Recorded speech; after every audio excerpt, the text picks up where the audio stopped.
Halo, gue Kims, gue graffiti artis dan juga melakukan berbagai macam disiplinary yang bersangkutan. Makna graffiti itu kalau menurut gue bebas ya, maksudnya freedom ya. Esensinya itu kebebasan, freedom gitu. Sebenarnya itu bisa datang dari siapa aja. Mau di jalan itu menurut gue jalan tuh jadi medianya aja. Kayaknya nggak ada spesifikasinya ya, maksudnya siapa aja sih bisa sih ya, misalnya bisa menggambar gambar yang apa yang dia pengen gambarin disampaikan di tembok atau di jalanan, itu bisa siapa aja sih kalau menurut gua.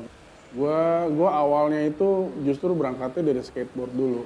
Di era gua itu eranya basket, ya udah pasti basket tuh juga besar banget. Terus habis itu ada satu masa yang gua tuh mulai cari tahu lebih dalam lagi tentang skate dan terutama skate di Jakarta, dan ketemu juga sama anak-anak Senayan, dan mulai dari situ gue mulai nongkrong sama Senayan Skate dan gue menjadi salah satu bagian dari mereka juga. Nah di situ pun juga gue sering banget tuh ngelihat kalau misalkan dari video skate, dari majalah skate zaman-zaman dulu tuh ada graffiti juga. Di era itu juga MTV juga kenceng banget kan gitu. Di situ pun juga ada graffiti juga gitu. Jadi di mana zaman itu tuh lagi emang lagi hype juga gitu ya. Akhirnya dari situ gue mulai tertarik lah, ini apa ya, lucu juga ya, maksudnya keren banget nih bisa bikin gambar kayak gini. Gue mulai cari tahu gitu. Sampai akhirnya mulai ketemu teman-teman juga yang suka nulis-nulis graffiti, ngulik tagging, ngulik pro up, ngulik piece apa segala macam. Mulai kita nge-sketch bareng apa segala macam gitu-gitu. Tapi belum turun ke jalan gitu. Kalau menurut gua itu ya graffiti itu seiring gue dewasa gitu tuh selalu ada, dan akhirnya graffiti bisa jadi sebesar ini nih sampai sekarang gitu. Makna sama signature-nya tuh sebenarnya nggak ada yang terlalu spesifik gimana ya. Apalagi kalau gue lebih spesifiknya gambar, karena gue taggingnya di jalan nulisnya Kims kan, karena kepanjangan gue singkat jadi KS gitu kan. Sebenarnya kalau misalkan secara art form yang bener gitu ya, maksudnya itu nggak ada yang terlalu serius banget kayak dipikirkan seperti di perkuliahan atau gimana, enggak sih gitu. Jadi ini emang bener-bener pure gue punya tag ini dengan gaya gini dan gue pengen nyoret-nyoret aja gitu. Gue pengen vandal aja, nggak ada ditunggangin sama wah gue pengen pemerintahan gini, nggak ada kayak gitu. Ini bener-bener ya ini dunia gue aja gitu loh. Dan gue seneng ngelakuin itu gitu, jadi gue nggak ada beban apa-apa gitu loh. Berawal dari yang kayak gitu tuh justru menurut gue itu yang graffiti gitu loh. Nah satu lagi, kalau menurut gue juga graffiti tuh ada rasa adrenalin puasnya tuh juga ada gitu. Kalau di gue ya gitu, karena ya lo nyoret sembarangan, nyoretnya nggak jelas, nyoret nama lo, yang penting gue puas gitu kan. Gue dapet nih spot sini. Itu sebenarnya ya kalau dari esensi, kalau gue bombing ya istilahnya. Nah kalau misalkan referensinya pada sebenarnya banyak sih, kayak dari sini pun juga di Indo pun gue juga lumayan jadi terinspirasi, karena waktu itu awal mulanya di sini justru yang mulai ke tembok tuh justru dulu anak JIS sekitar tahun 90-an, dan gue sempet ada satu masa gue ngeliat di jalanan tuh banyak banget tagging satu artis nih, yang mana ternyata gue setelah beberapa tahun kemudian gue ketemu sama orangnya, ternyata dia lumayan sering ke Indonesia dan ternyata lumayan bomber besar banget di dunia, yaitu BNI One. Nah itu ternyata gue dari SMA gue udah ngenyiriin taggingan dia BNI, kayak waktu berlalu segala macam, ada lagi nih orang, ya sekitar tahun 2013 gitu. Akhirnya ketemu orangnya dan kita ya udah hangout bareng di sini. Emang dia memang selalu keliling dunia ya. Emang ke New York, ke Jepang, ke Eropa. Emang big time graffiti bomber. Ada juga yang sampai ke ranah galeri, itu gue suka ada orang-orang kayak Kaos gue suka, terus kayak Geoff McFatrick gue suka, Barry McGee gue suka, Eric Hayes gue suka banget, Eric Hayes. Jadi gue suka tuh yang masih raw, yang masih relate sama karakter gue gitu. Kalau buat inspirasi ya. Dulu Gue itu setiap beli pilok itu selalu dimarahin sama orang tua gue. Ngapain sih lo beli pilok, buang-buang duit, bakar-bakar duit. Nggak ada yang beli pilok dulu. Maksudnya buat gambar tuh nggak ada gitu. Sampai ada masanya, ini anak-anak beli pilok sering banget buat apaan sih nih? Katanya buat gambar. Itu kan lumayan satu movement yang ini ya, culture gitu. Orang tadinya nggak kepake pilok, nggak kebeli, yang beli paling cuman ketahuan lah siapa. Tiba-tiba anak-anak muda kan pada gambar, pada ini, pada beli pilok belinya banyak ya kan. Nggak mungkin 1-2, pasti paling enggak 5 biji sampai 6 biji paling enggak. Sampai akhirnya gue ikut ngisi residensi di Paris. Itu gue diundang residensi bareng Darbots, bareng Ensen. Kita bertiga ke sana residensi. Tadinya mereka yang dari Paris ke sini, habis itu in return mereka bikin acara, kita yang diundang ke sana. Gitu. Sampai di titik itu kita tuh lumayan lama, 3 bulan kalau nggak salah di sana di Paris, 3 bulan residensi di sana. Itu baru orang tua gue baru, kamu bisa jadi duit ya gini. Baru kayak gitu, emang bisa jadi duit ya? Ya ini buktinya kita berangkat nih. Oh yaudah terusin deh gitu. Yang namanya pergerakan budaya gitu tuh memang nggak gampang bisa diterima ya. Kalau menurut gue pasti ada ditolaknya dulu lah. Gitu. Tiap generasi gue rasa beda treatmentnya ya. Maksudnya beda apa? Gue rasa generasi sekarang malah justru katanya dengar lebih parah.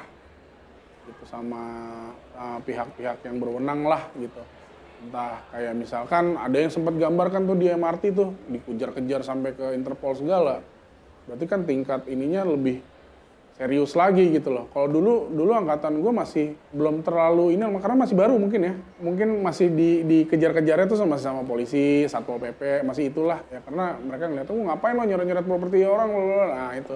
Tapi itu pun juga nggak seserius sekarang. Nah kalau sekarang yang gue dengar itu lumayan jadi satu yang kalau nggak salah dengar anak-anak tuh ada yang bisa nginep di ada yang kayak gitu.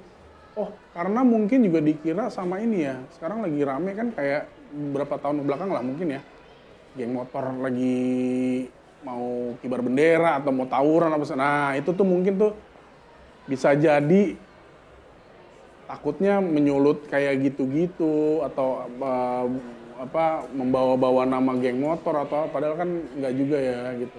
Nah itu yang gue tahu tuh yang gue denger sekarang tuh lumayan jadi perhatian pihak berwenang tuh mungkin karena itu. Jadi orang concern pihak berwenang nih bisa jadi polisi, bisa jadi warga setempat. Ya kan kalau graffiti kan bentukannya juga kita ngumpet-ngumpet kan, dikiranya bawa apa segala macam. Nah itu bisa juga terjadi gitu. Nah, itu yang kalau gue denger sekarang lebih menantang sekarang harusnya ya. Udah nyari spotnya susah sekarang, udah banyak banget pelakunya. Terus udah itu juga obstacle-nya juga banyak. Malah kadang sekarang kayak warga tuh parnoan banget kalau misalnya ada yang gambar. Katanya gitu. Semua berkesan sih ya. Karena rata-rata pelaku graffiti tuh kita punya cerita yang sama lah. Kita dimusuhin sama yang orang yang nggak suka dicoret-coret orang atau yang ngapain sama ceritanya gitu. Terus kita juga punya needs yang sama, kita pengen cari spot yang bagus gitu, kita pengen sama-sama ini gitu. Jadi lumayan lo mau dari mana aja, lo mau dari negara mana, kita punya bahasa yang sama.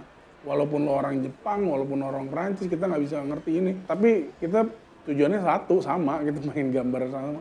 Jadi kalau menurut gue itu tuh seru gitu loh, itu seru dan ya gue rasa anak-anak angkatan gue graffiti juga paham lah kalau nonton ini. Itu kalau menurut gue yang menurut gue kita hangout atau kita gambar bareng segala macam tuh berkesan gitu.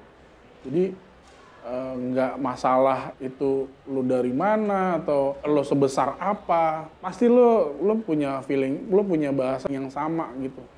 Jadi gue kalau brand ada waktu itu sekitar 2008 itu gue ada Capital, gue ada satu brandnya Darbots, cuman istilahnya nih kita nge-regenerate dari karya-karyanya Darbots ke brand ini. Nah, itu satu brand juga Kong. Terus yang terakhir ini gue ada Voices, tapi kalau yang kaitannya dengan graffiti mungkin lebih di Kong sih sebenarnya ya. Kalau pengimplementasian dari graffiti yang lumayan kuat gitu ya DNA-nya.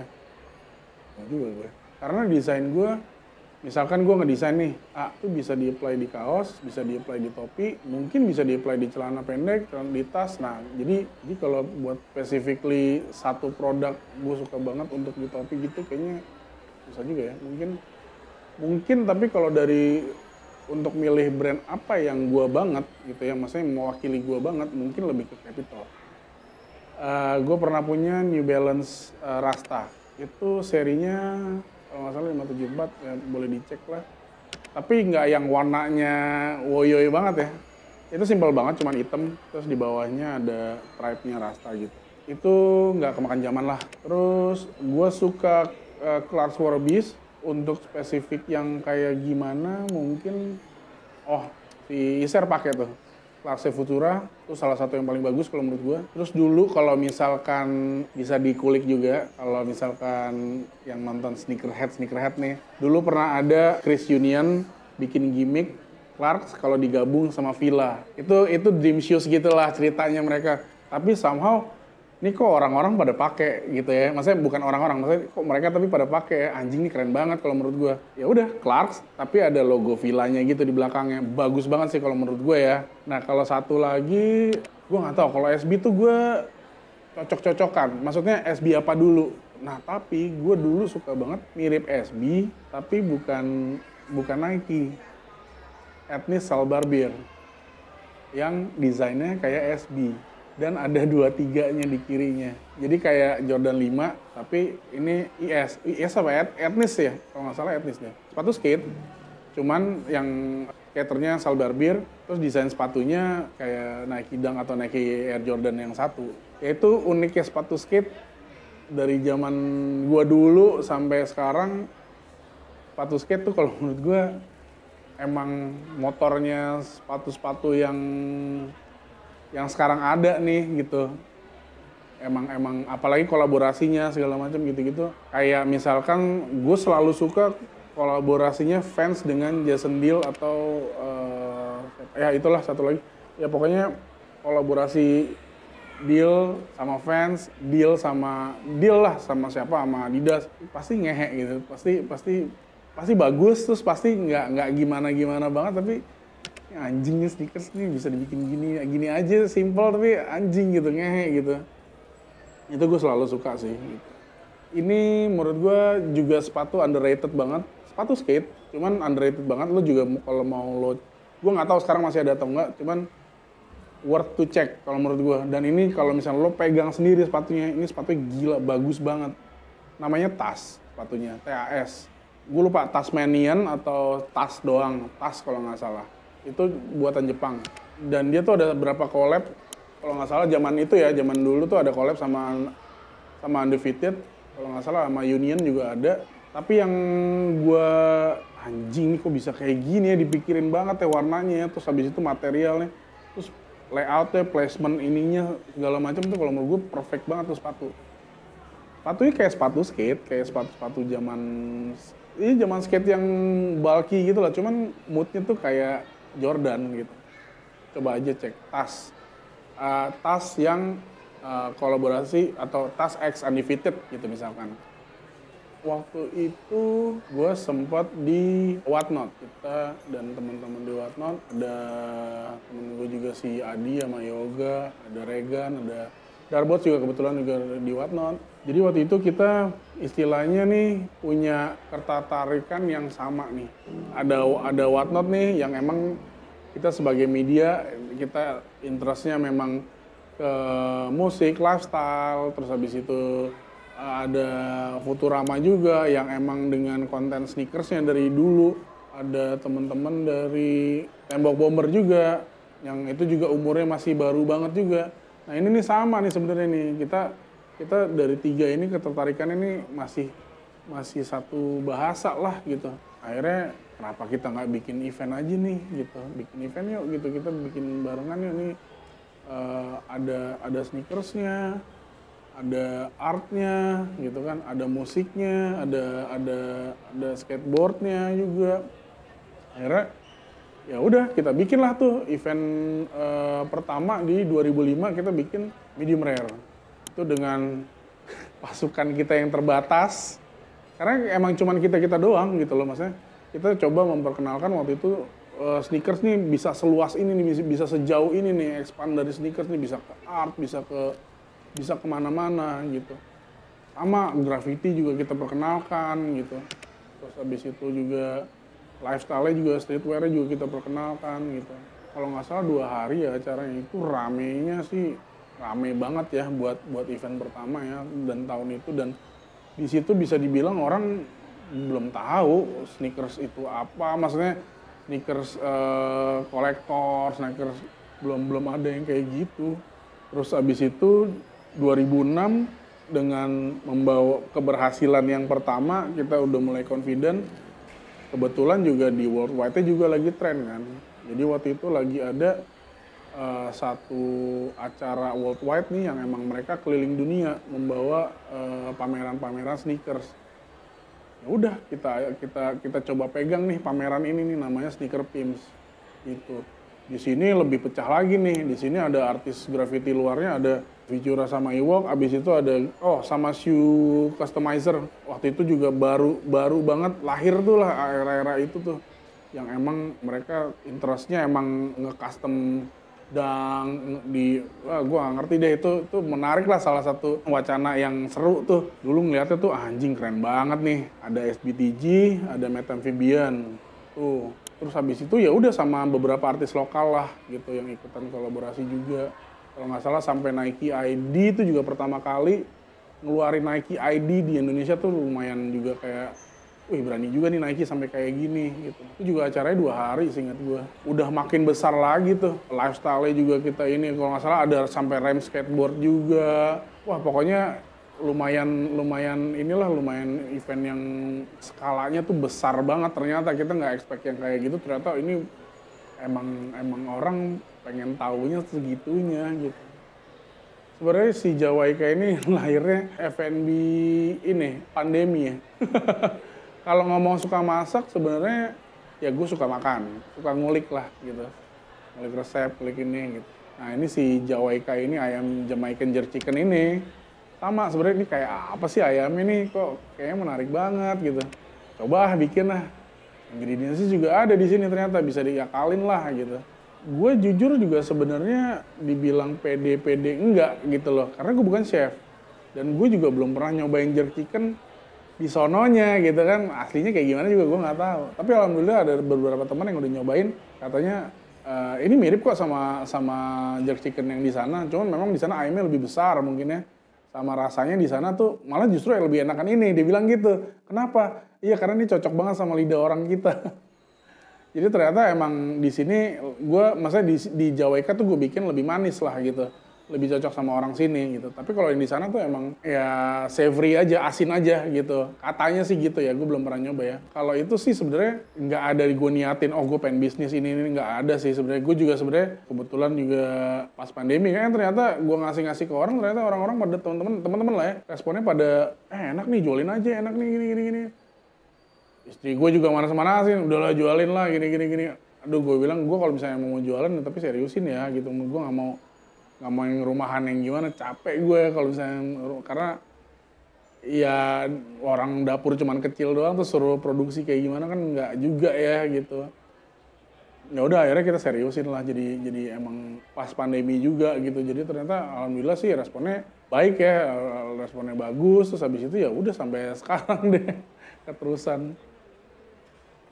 Nggak terlalu ada sih sebenarnya, karena ya itu dia, maksudnya gue dibilang chef kan juga bukan ya, cuman kalau misalnya teman-teman gue bilang enak, jualin aja, dan nggak 1-2 orang gitu, sampai ada yang kayak gitu ya itulah yang membakar semangat gue untuk yang lebih ini gitu loh. Itu sih sebenarnya kalau misalkan strateginya apa, bisa dibilang itu gue justru malah pas menjalankan bisnisnya gitu. Jadi kayak ya udah sambil berenang aja deh gimana ceritanya ntar, karena ya gue juga belum pernah bisnis F&B gitu loh.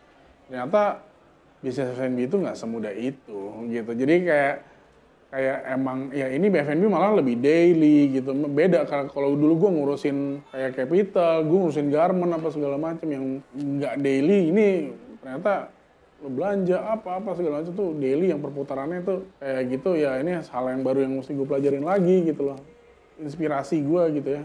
Bokap gue sih. Kenapa bisa gue bilang inspirasi, bisa gue bilang bensin gue lah gitu. Kalau misalnya gue lagi down atau lagi apa gitu, gue inget dia gitu.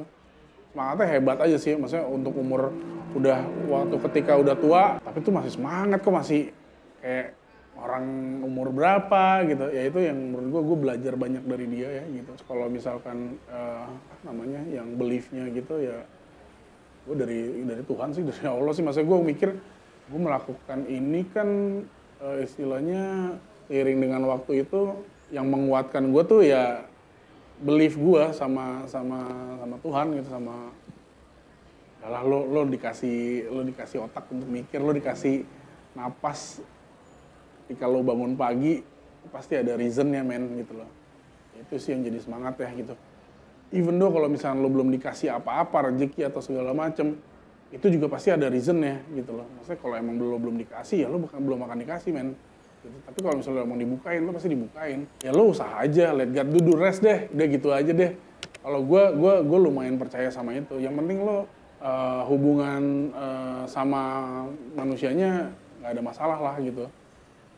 Gue pernah ngerjain musik dulu, tempat agak off dulu, vakum, sekitar itu pas pandemi juga. Tapi nggak bisa dipungkiri, gue ternyata memang dikit banyak emang gue lahir dari musik juga. Apa yang gue kerjain, yang tadi kita ngobrolin segala macam itu juga beririsan sama musik juga gitu. Mungkin gue akan kembali mengerjakan hal yang bersangkutan dengan musik ya, mungkin. Tapi belum tahu kapannya, belum tahu pastinya.